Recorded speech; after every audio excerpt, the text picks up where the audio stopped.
Hi friends, this is Caitlin. Today I'm going to be making a really fun coffee themed card that's a little mixed media, kind of. This is definitely a different style for me, but I had so much fun making it. The main critter stamped image on my card is from the More Than Coffee stamp set from Sweet November Stamps, one of my all-time favorites. And I decided to make kind of a coffee or tea stained background. So I started with some watercolor paper. This is just like a cheap watercolor paper pad from Michael's. And I sprayed it with water first, and then I went in with some distress sprays, vintage photo, I believe, and sprayed that kind of all over. And then I went in with that same, I think, walnut stain or vintage photo. I kind of went back and forth between both. And I sprayed a little blob of it onto my glass mat. And I'm using this plastic little like snack or dip dish from Target that was like $1. I have a bunch of them. To dip into the ink, and I'm stamping it onto my paper so that it looks like little coffee mug rings. Okay, and then I used Acorn mica spray stain, and it looked like it was going to be brown, but it was not brown. So I blotted up a lot of that. I added even more vintage photo and a lot more water, and you can see everything's kind of soupy. So I'm blotting it with a towel, and I basically just played with this, going back and forth and kind of layering this. I layered a second ring over each of those original rings. So I just wanted it to kind of look, you know, a little messy, a little overly well loved. And then I dried my creation with my embossing gun. I just try to keep it moving and don't hold, the heat gun in place too long. Then, while it finished drying the rest of the way, I stamped my image. So I'm using the little mouse holding the hot coffee cup, and I'm stamping that with Honeybee Stamps Intense Black ink on Copic Express It paper, which is my coloring go-to combination. And I wanted my little mouse to stand out, so I went for some warm grays as opposed to browns, just so he wouldn't blend into that very warm brown background that I created. And the bulk of my shading is going to happen on the side of his body that's touching that cup. So I went in with that super dark, either W9 or W8. I always put the caps on the screen so you guys can see. Blended that out with some W7, and then shading that out now with that W5. Just trying to make sure that I'm leaving enough highlight on some places, like that side of his little leg that's really sticking out, and the center part of his face. I do like to add that extra little shadow over the bridge of the nose, over his little nose, but I like to keep the area around the eyes nice and light. So a little bit of that W3 went into that kind of thigh area and the center of the face. I also added a tiny bit of gray to the inner part of the ear before I went in with that soft pink. And then for the cup, I wanted the cup to kind of match the background more versus the mouse. So for the cup, I started out with E53, and I'm going to shade the outer edges and under the sleeve of the cup and the lid. And then I decided that wasn't dark enough, so I brought in some E43 that has just a little bit more gray in it, and it's going to look more like a shadow.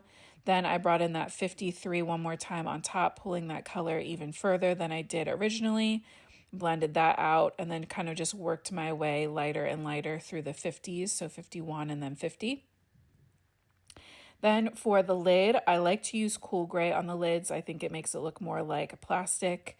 It's been very cold here, and so some of my lids have been like floating off because a little bit of colorless blender leaks out of them.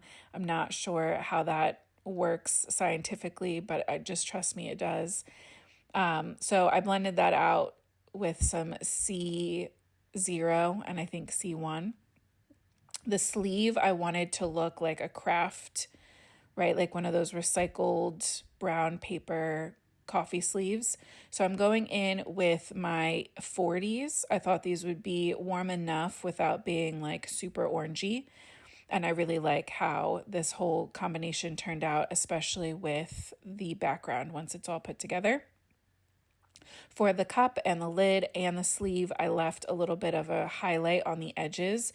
Instead of taking my shading all the way to the outer edge, I used my medium or lightest shade out there, so it gives that kind of curved 3D effect. And I'm going to fussy cut this out. Sweet November doesn't do coordinating dies, but their images are usually simple enough that it's not a huge problem for me to cut them on my own. And I decided to kind of make my own heart pattern on the coffee sleeve. You can see I'm basically just making my hearts by making little V's and just kind of thickening up the edges. I probably could have mapped this out a little better if I had thought about it, but I'm really fine with it not being like perfect. And I'm also going in with a white water-based Sharpie and just adding little dots in between all of those hearts, as well as on the eyes of my mouse. And I think it's really cute. I like the little bit of a print on there.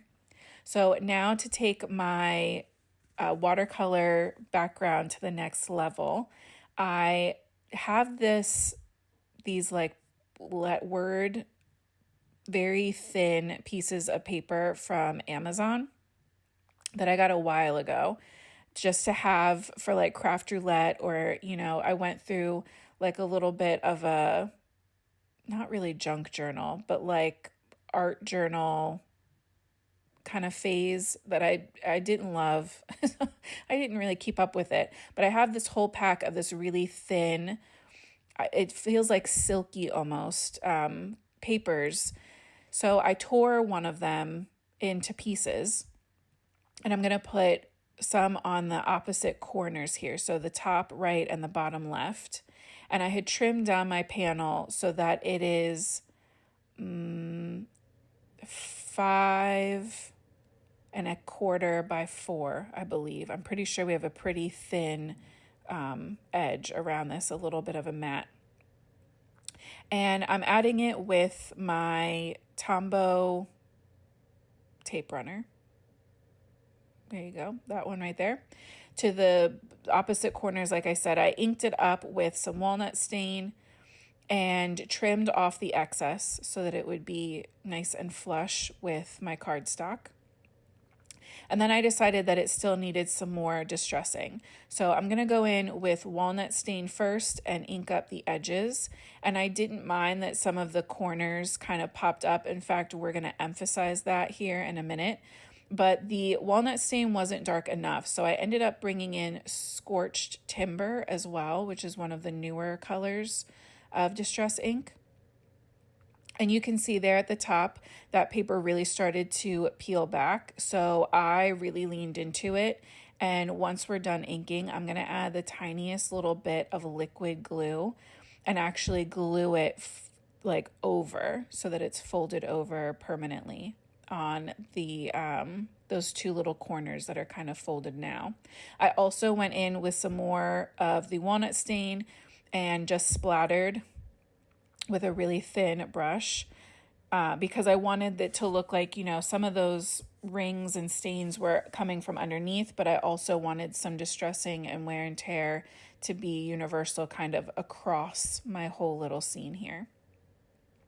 To find a really cute dark red that would work well with my hearts and to kind of create a Valentine theme, I grabbed this red, which I thought I was going to use this side, but I end up flipping it over because the amount that's seen is so small. I liked having the brighter red. Here's why I'm adding that little bit of liquid glue so that our folded over paper stays folded.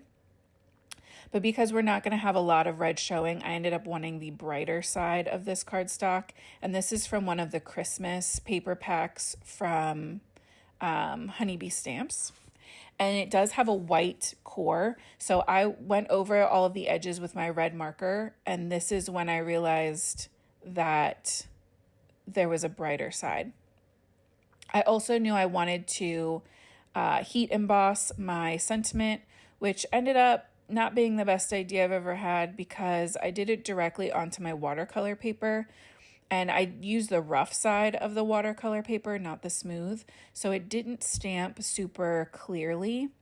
The coffee part you can see no problem, but the love you more than that's going across the top is a little hard to see. I still like it.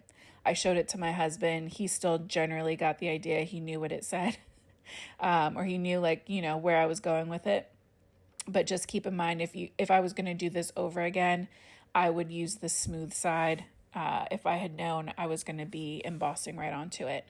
Now, I had 2 red glitters, Fire Engine Red and Cranberry glitter embossing powders from Pink and Main, and one was too bright and one was too dark. So I ended up mixing them a little bit in that little pinch pot, little dip cup to make my own kind of custom red, and I really love how that turned out. So after I heat embossed and melted my embossing powder, and I had also treated it with anti-static powder, and I had also double checked that when I put the embossing powder on it before I inked anything up, that the paper wasn't wet and that nothing was sticking. So I verified that it was dry and good to go, and still treated it with anti-static before I embossed.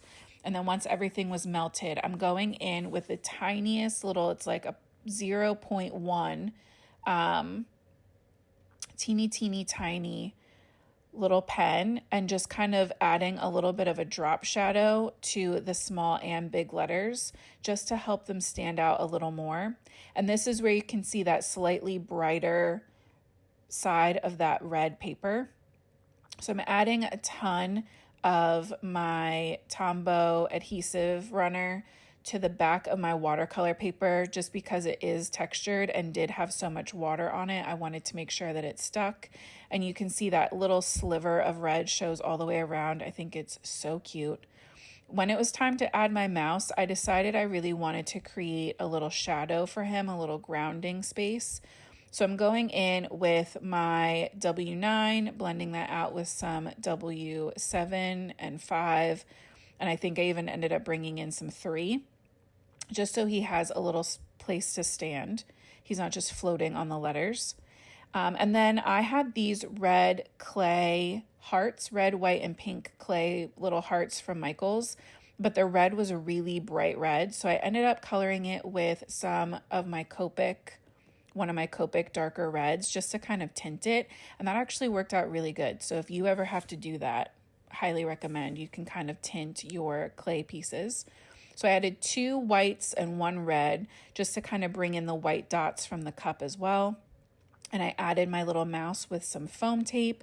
And then that brings this very different, for me, kind of mixed media feeling Valentine's card together. So I just love this little mouse. I think he's so cute. I love this kind of coffee and red and brown theme. I love this card so much. I hope that you enjoyed watching it. Please subscribe if you haven't already. I have new card inspiration videos coming out each week, and I'll see you guys back here soon. Thank you so much for coming to hang out with me today. Until next time, happy crafting.